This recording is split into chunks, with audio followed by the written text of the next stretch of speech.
غربت کی لکیر کی نیچے ہیں، مطلب انتہائی غریب ہے، جن کو 2 وقت کا کھانا بڑی مشکل سے مل جاتا ہے۔ اس کے اندر ایک اور جو خطرناک چیز اس سال ہو رہا ہے، اور اس کا عمران خان نے آج انکشاف کیا کہ رواں سال جو ایگریکلچر کمیٹی کی رپورٹ ہے، اس کے مطابق کپاس جو ہے اس میں تقریباً 50% کمی ہوگی۔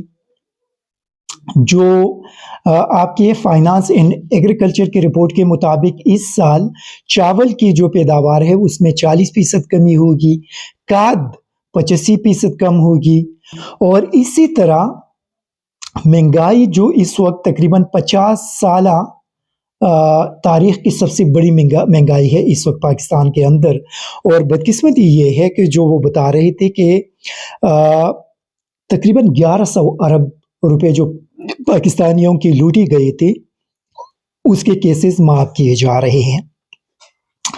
اسی طرح اس میں ایک اور بھی بڑا خطرناک چیز جس کا انکشاف آج عمران خان نے کیا کہ ایک تو شہباز شریف کے کیسز وہ تو ختم ہو گئے، جو 8 ارب کی ٹی کیسز تھے آصف زرداری کی وہ بھی ختم ہو گئی۔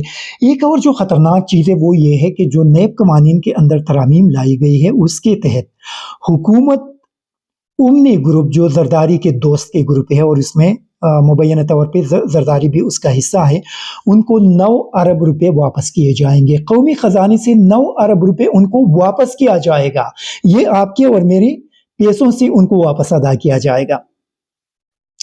کتنی خطرناک چیزیں پاکستان کے اندر ہو رہی ہے۔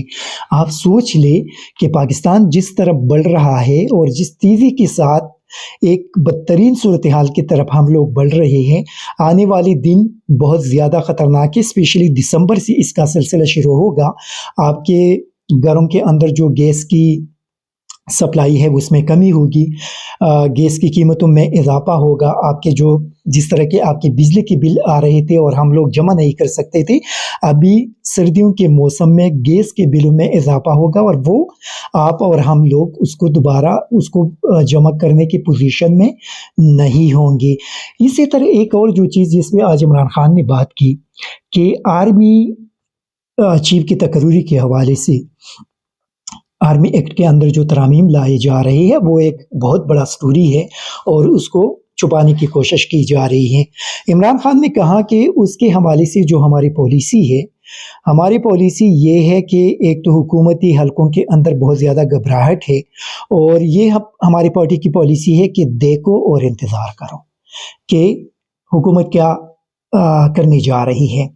اس نے کہا کہ اسٹیبلشمنٹ کے ساتھ اختلافات احتساب اور عثمان بزدار کو ہٹانے پر ہوئی۔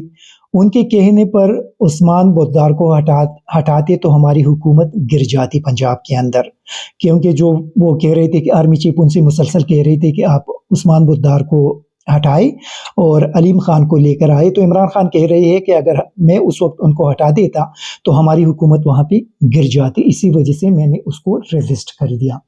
عمران خان کہتے ہیں کہ خارجہ پالیسی پہ ہم ایک پیج پہ تھے، لیکن دور عروج پہ ہمارے درمیان اختلافات شروع ہو گئی، اور اس نے یہ بھی کہا کہ جو میرے اوپر حملہ ہوا، مجھے 100% یقین ہے کہ مجھ پہ سنائپر نے فائرنگ کی، مصدق کا یقین ہے فائرنگ کرنے والے ایک سے زیادہ تھے۔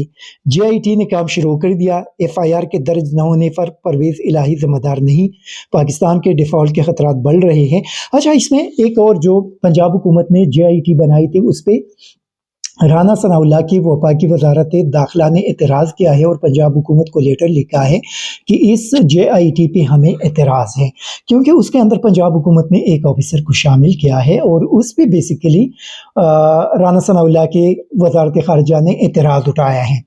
اس آفیسر کے حوالے سے بتایا جاتا ہے کہ وہ بڑا ایماندار ہے اور بہت زیادہ اسٹرکٹ ہیں، اور ان کے حوالے سے وزارت داخلہ نے اعتراض کیا ہے کہ اس بندے پہ ہمیں اعتراض ہے، اور اس میں آپ انٹیلیجنس ایجنسیز کے لوگوں کو شامل کریں۔ تو آپ سوچ لیں کہ اگر اس بندے پہ اعتراض اٹھایا گیا ہے تو دال کے اندر کچھ کالا لگ رہا ہے۔ مطلب اگر اس بندے پہ آپ نے اعتراض اٹھایا اور آپ کہتے ہیں کہ اس بندے پہ ہمیں اعتراض ہے اور پولیس کی 20 یا 21 گریڈ کا آفیسر ہے، تو آپ کو کیا اعتراض ہو سکتا ہے؟ مطلب اس کے خلاف تو آپ نے پہلے سے بھی ایکشن لیا تھا، پھر ان کے جو سروسز ٹریبونل ہے اس نے آپ کے فیصلے کو سیٹیسائڈ کر دیا.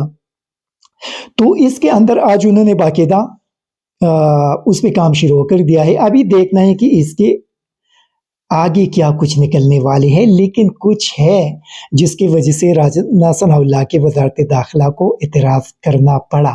ابھی دیکھنا ہے کہ آگے اس کے اندر کیا ہوگا اور کیا نہیں ہوگا. اسی طرح ایک اور جو خبر ہے وہ خبر یہ ہے کہ آپ کے تیل کے جو آئل کمپنیز ہے پاکستان کے اندر، انہوں نے مصدق ملک کو جو وزیر مملکت ہے توانائی کے، ان کو خط لکھا ہے اور انہوں نے کہا ہے کہ تیل کی جو نقل و حمل ہے اس کی لاگت پہ 2 سے 3 روپے فی لیٹر کم کر دی گئی ہے اور اس پہ ہمارا 2 ارب 85 کروڑ روپے اضافی بوجھ کمپنیز پہ ڈالا گیا ہے. پاکستان کے روپے کی قدر میں مسلسل گراوٹ ہے اور 2.5 ارب کا اضافی بوجھ ہمارے اوپر ڈالا گیا ہے. اگر اس پہ فوری طور پہ فیصلہ نہیں کیا گیا تو تیل کی دستیابی ایک چیلنج بن جائے گی. یہ صورتحال ہے. اچھا، ابھی عمران خان کے توشخانے کے حوالے سے جو ایک کیس اٹھایا گیا اور ایک بہت بڑا شوشہ چھوڑا گیا، آپ دیکھ لیں ایک چیز بڑا کلیئر ہے. عمران خان نے وہ گڑی توشخانہ سے لیگل طریقے سے لی. پاکستان کے توشخانے کا یہ قانون ہے کہ جب آپ وہاں پہ بیرونی ملک آپ کو کوئی گفٹ مل جائے، آپ آ کر وہاں پہ جمع کرے تو ودن 4 months آپ اس چیز کو جو بھی آپ کو دیا گیا ہے سوائے گاڑی کے اور گنز کے، اس کے علاوہ جو بھی چیز آپ کو تحفے میں ملا ہے تو 4 مہینوں کے اندر اندر آپ اس کو خریدنا اگر چاہتے ہیں تو خریدیں گے. ادروائز سال میں 1 یا 2 مرتبہ اس کی نیلامی ہوگی اور اس نیلامی کے اندر صرف سرکاری جو بیوروکریٹس ہے وہ اور سرکاری آفیشل جو ہے وہ اس کے اندر حصہ لیتے ہیں اور ان کے لیے ایک قیمت مقرر کرتے ہیں اور وہ لوگ اس قیمت پہ اس چیز کو خرید لیتے ہیں. فرض کریں عمران خان اگر یہ گڑی نہ لیتے تو اس کے 4-5 مہینے کے بعد جب اس کے نیلامی ہوتی تو کوئی بیوروکریٹس اس کو خرید کر لے جاتا. اسی وجہ سے عمران خان نے بڑا اچھا کام کیا اور اس نے اس کو لیگل طریقے سے لیا اور پھر اس کو فروخت کر کے بنیگالہ کے ارد گرد جو سڑکیں ہیں وہ سڑکیں ان پیسوں سے عمران خان نے تعمیر کی. مطلب اس نے پیسہ وہاں پہ خرچ کیا جتنا بھی پیسہ اس کا آیا تھا. یہاں پہ جیو اور اس میڈیا کے ذریعے جو نیوز نکالی گئی ہے اور اس کو اتنا بڑا شوشہ بنایا گیا. ایک تو اعظم موتی کا جو کیس تھا اس سے لوگوں کی توجہ ہٹائی گئی، ارشد شریف کے کیس سے لوگوں کی توجہ ہٹائی گئی، شہباز شریف پہ لندن کی عدالت میں جو جرمانہ عائد کیا گیا، اور جرمانہ کس چیز میں عائد کیا گیا؟ زلزلہ زدگان کے فنڈز. اس اخبار نے جو سٹوری پبلش کی تھی اور ان کے اوپر الزام لگایا تھا کہ برطانیہ نے ان کو زلزلہ زدگان کے لیے پیسے دیے تھے کہ وہاں پہ جو لوگوں کے گھر تباہ ہوئی ہے، سکول تباہ ہوئی ہے، جو لوگ تباہ ہو چکے ہیں ان کے ساتھ ان پیسوں سے مدد کی جائے. اور اس فنڈز کا ایک بڑا حصہ لوٹا گیا اور اس کو یہاں سے لندن شفٹ کر دیا گیا. انہوں نے یہ سٹوری کی تھی. اس پہ شہباز شریف نے یہاں سے جا کر لندن میں ان کے خلاف کیس کیا اور کیس کے اندر ابھی پھنس گئے ہیں.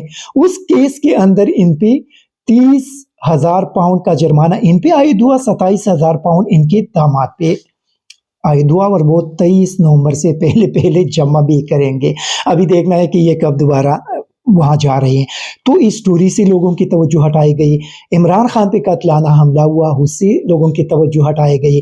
تو یہ ایک پلانڈ سٹوری تھی اور ان امپورٹنٹ ایشوز سے لوگوں کی توجہ ہٹانے کے لیے یہ سارا پلان بظاہر کیا گیا.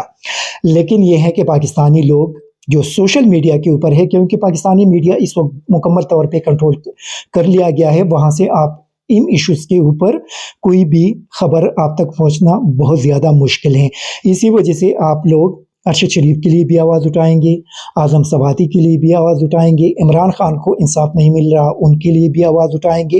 اور یہ جو زلزلہ زدگان کے فنڈز ہے، جب تک اس عدالت سے اگر فیصلہ نہیں آئیں گے تو کم از کم اس پہ بات ہونی چاہیے. اور میرے خیال میں ان چیزوں پہ آپ جو ہے لوگوں کو تاریکی میں نہیں رکھ سکتے، لوگ سوال کریں گے. ایک اور بڑا امپورٹنٹ ایشو ہے